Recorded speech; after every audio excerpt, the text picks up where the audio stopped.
I'm going to have to try to break this down into a few component parts,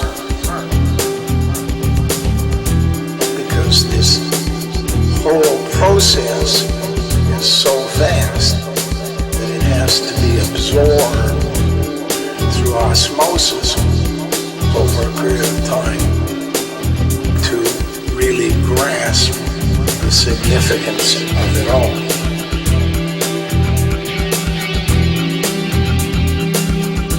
But I'm going to try and give it to you in a format that will allow you to grasp major points. And we all know that 2020 is when you see clearly. And maybe with what you will hear today, it will help you overstand. And the word stand, of course, includes the letters DNA, which is a story that I'm about to tell you. A long, long time ago, hundreds of thousands of years ago, a division occurred in the evolutionary line of an animal. And that division then created two significant new animals, one of which we know today as human beings, and the other one not known to most people but understood by scientists, the Neanderthaler.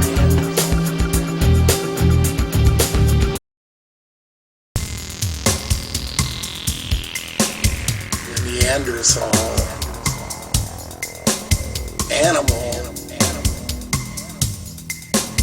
and the human animal having had the same basic connection before the division occurred.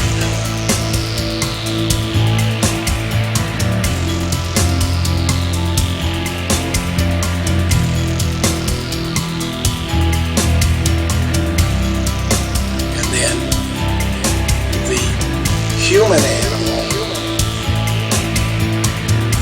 continued on one path while the Neanderthaler went in another direction. So let me begin by saying that these two animals were not living together at the beginning, although they were living concurrently. Same general area of North Africa, some would say, north of the Mediterranean and around the Mediterranean. And of course we're talking about a time prior to the last ice age. And for 84,000 years, the scientists are correct, there were no men in the human animal. Mitochondrial DNA suggests that the original woman was a hermaphrodite. Hermaphrodite that could in fact give birth of clones of herself, and did so for a period of about 84,000 years. until at about 90,000 BC, a development came about and needed to subdivide herself into two people so that she could continue in her duties while a second version called man would be born. And that second version would be task-oriented. And that's where you began getting the division, of course, of gender and reproduction over time by sex rather than through the internal hermaphroditic way.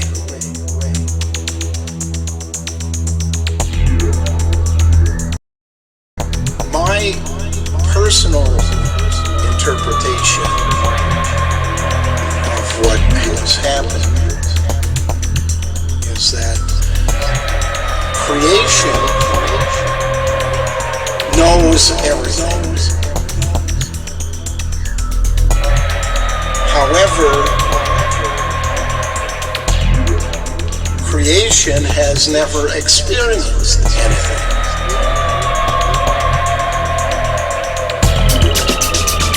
And the creation of life on planet Earth is basically an experiment to figure out exactly what advantages there would be to creation, not only to know, but to have experienced. And every cloud in the sky, every tree, every bird, every animal, every person is a collector of information. And that information is gathered up and stored in a way that can be retrieved by creation. I do not mean God. We'll get to God later. Creation is not a person, but a process through which we got to where we are today.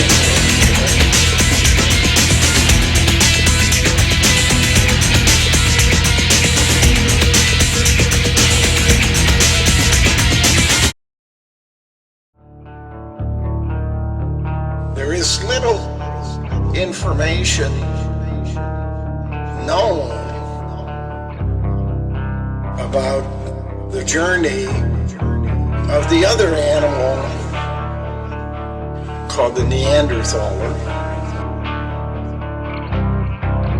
because I believe the information is being withheld. It's not that it doesn't exist. It's just that it's being withheld and released only to certain groups of people, and the information released in a coded form to the agents of the Neanderthal,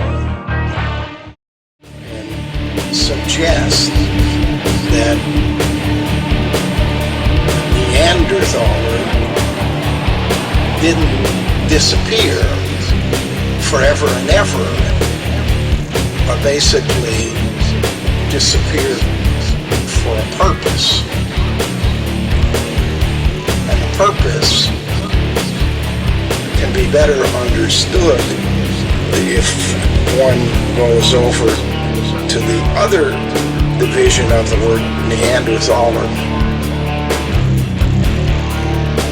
and the word Thaler is the German word for dollar.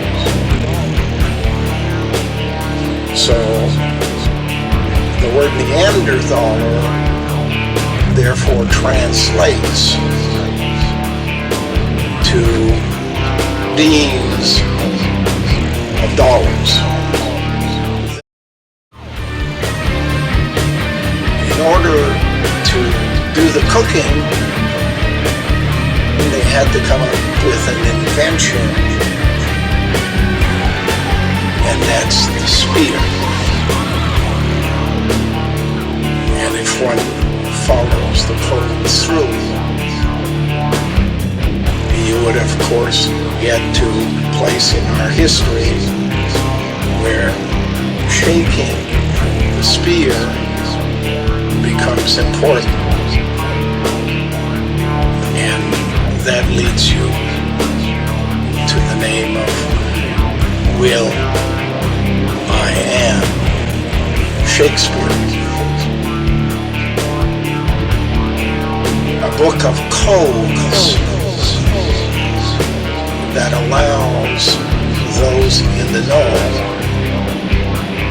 to access information about the past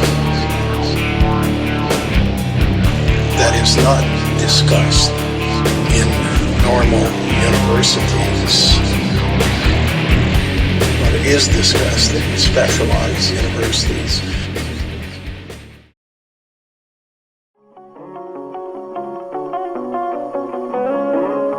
There's a suggestion that among the Neanderthals there is a significant number of people whom today we would refer to as idiot savants. The most famous movie made is The Rain Man with Tom Cruise. It suggests that in the Neanderthal group there is a certain group of people whose brains function on a much higher level than the rest of the people, especially of the clan mothers and their men. However, the price they pay for having access to that much higher level of intellect on a very specific part of knowledge is that they become lower in their abilities on practically everything else, and therefore they need assistance from the human species.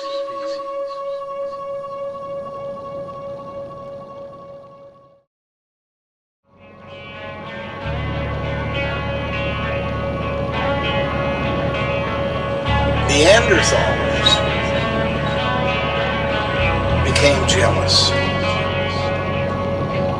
of clan mothers.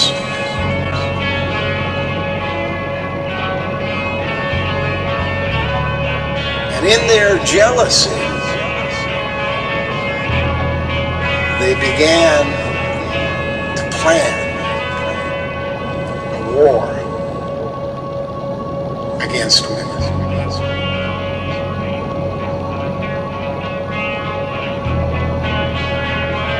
There is no evidence on the planet that I have been able to locate that suggests that full-blown war was ever contemplated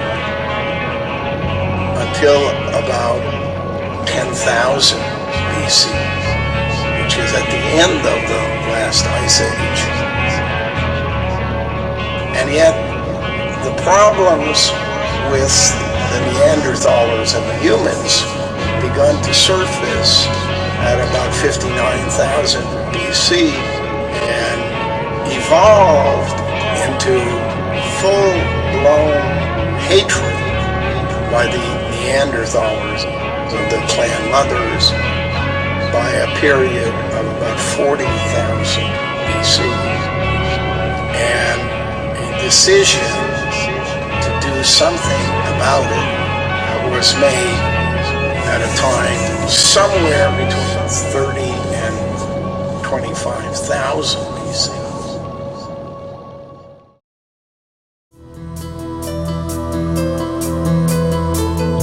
And we have to come to terms with the fact that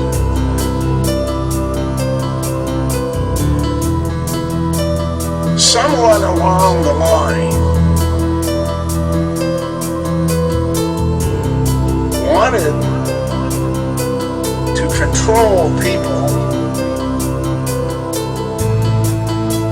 and to control people, that someone had to pretend to be creation. Well, in a world of hunters and foragers, the only slave that existed at the beginning was a dog. I suggest it's symbolic of the original way of getting things. The word dog priest applies here. A priest has a dog.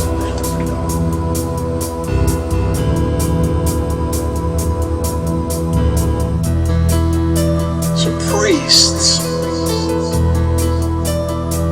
are agents who go and fetch things and bring them back to the superior.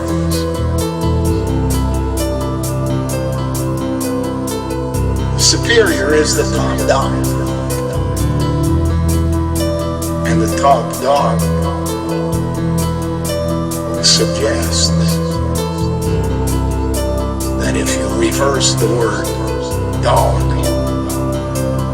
you have the word dog.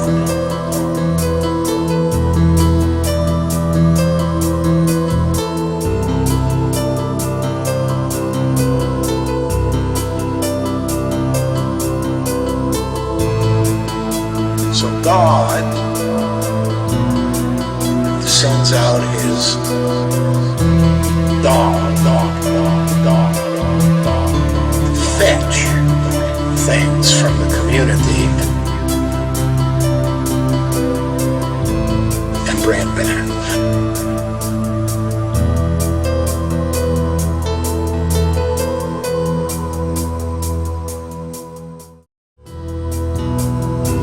Do you believe in God? Of course, there is a God, but my definition of God and yours is not the same. I believe in creation as having begun the entire process.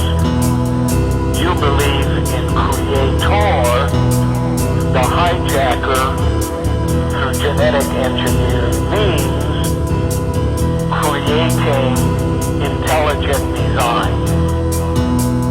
They are genetic engineers who have changed creation for their benefit.